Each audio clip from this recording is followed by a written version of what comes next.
दुर्ग police ने शासकीय जमीन का फर्जी रजिस्ट्री करवाकर बेचने वाले गिरोह का भांडाफोड़ किया है। पूरा मामला फर्जी दस्तावेजों से जुड़ा हुआ है, जिसमें दुर्ग पुलिस ने 9 लोगों को पकड़ने में सफलता हासिल की है।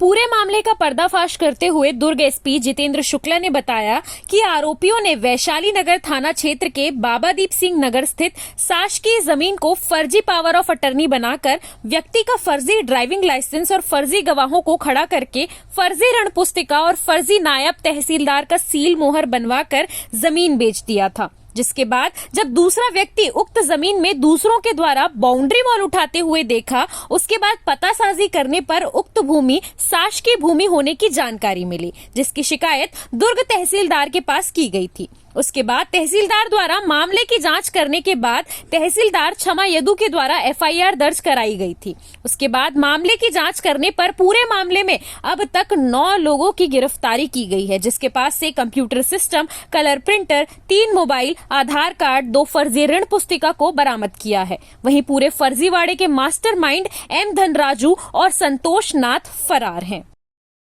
2023 में वैशाली नगर थाने में अपराध क्रमांक 61/2023 दर्ज कराया गया था अतिरिक्त न्याय तहसीलदार क्षमा यदु के द्वारा, जिसमें 2 व्यक्तियों के धनराजू और अरविंद भाई के नाम पे नामजद एफआईआर दर्ज कराई गई थी कि उन दोनों ने फर्जी पावर ऑफ अटॉर्नी बनाई, जबकि ज़मीन एग्जिस्ट नहीं करती है, और उस फर्जी पावर ऑफ अटॉर्नी को बना के सरकारी ज़मीन को एक थर्ड व्यक्ति मुकेश बावने को बेच दिया गया था। मुकेश बावने की शिकायत पे वो पूरी जांच हुई और एफआईआर दर्ज कराई गई थी। अभी पिछले 2 साल से वो केस पेंडिंग था, उसको अभी हम लोगों ने सीरियसली जांच में लिया। जांच में लेने के पश्चात उसमें बहुत बड़ा जो हेरा फेरी का मामला है वो निकल कर आया है। ज़मीन की दलाली और ज़मीन के कैसे फर्जी डॉक्यूमेंट्स बनाए जा रहे हैं, फर्जी डॉक्यूमेंट्स के आधार पर कैसे गलत तरीके से पावर ऑफ अटॉर्नी बना के ज़मीन के मामले में खेल हो रहा है, उसके बारे में पता चला। इसमें पूरी कहानी ये निकल कर आई कि एक एन धनराजू और संतोष नाथ और जलंधर, ये 2 जो मुख्य आरोपी निकल कर आए इसमें, जिन्होंने हरीशचंद्र राठौर नाम के एक व्यक्ति के बात किया और उससे बोला कि हमको पावर ऑफ अटॉर्नी एक ज़मीन की बनवानी है। हरीशचंद्र राठौर ने 3 व्यक्ति अरेंज किए, जो तीनों राजनांदगांव के चिखली और लालबाग थाना एरिया के हैं, जिसमें पुरुषोत्तम डोंगरे और 2 और उसके गवाह, जिन्होंने उसके अरविंद भाई होने के पे गवाही दी। पुरुषोत्तम डोंगरे को अरविंद भाई के रूप में प्रेजेंट किया और कोर्ट में उसके गलत ड्राइविंग लाइसेंस और फर्जी ऋण पुस्तिका बना के पावर ऑफ अटॉर्नी को अरविंद भाई के नाम पे बनवाई और उस पावर ऑफ अटॉर्नी को एन धनराजू और संतोष नाथ के नाम पे ट्रांसफ़र कराया। उस फर्जी पावर ऑफ अटॉर्नी को बनाने में ये तो 3 व्यक्ति शामिल थे जो खड़े हुए।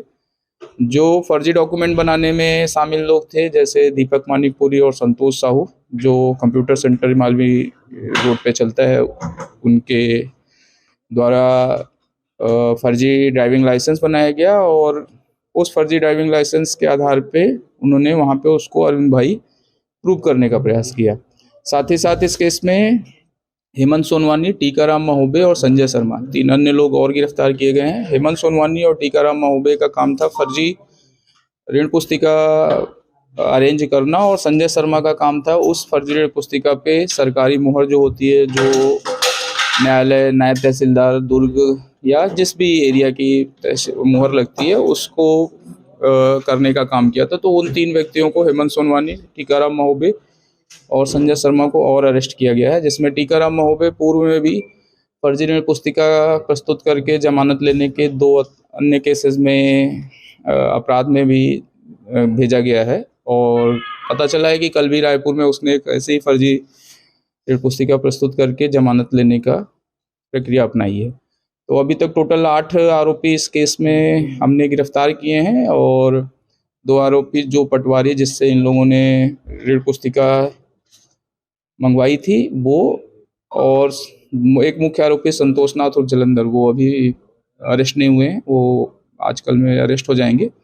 एक पूर्व से आरोपी धनराजू जो मुख्य आरोपी था, जो पहले गिरफ्तार हो चुका था, वो जमानत पर है, तो उसके खिलाफ भी धाराएं बढ़ेंगी और अभी उसकी भी फिर से गिरफ्तारी की जाएगी। कुल मिला के गिरोह था इन लोग का हो सकता है। हाँ, अभी तक तो यही दिख रहा है कि एक ऑर्गेनाइज्ड ढंग से ये काम हो रहा है और ज़मीन के मामले में काफ़ी लंबा घपला चल रहा है और गलत ऋण पुस्तिका, गलत आधार कार्ड, गलत ड्राइविंग लाइसेंस प्रस्तुत करके गलत व्यक्ति को दूसरा व्यक्ति बना के प्रस्तुत करके रजिस्ट्री से लेके और बाकी खेल चल रहा है। ऐसे कई मामले खुलासे हो सकते हैं। अभी जो पूछताछ में आ रहा है, जो कंप्यूटर सेंटर वाला है, उसका मानना है कि उसने करीब 100 से 125 ऐसे फर्जी आधार कार्ड या फर्जी ड्राइविंग लाइसेंस बनाए हैं, जो ज़मीन के मामले में ही बेसिकली यूज हुए।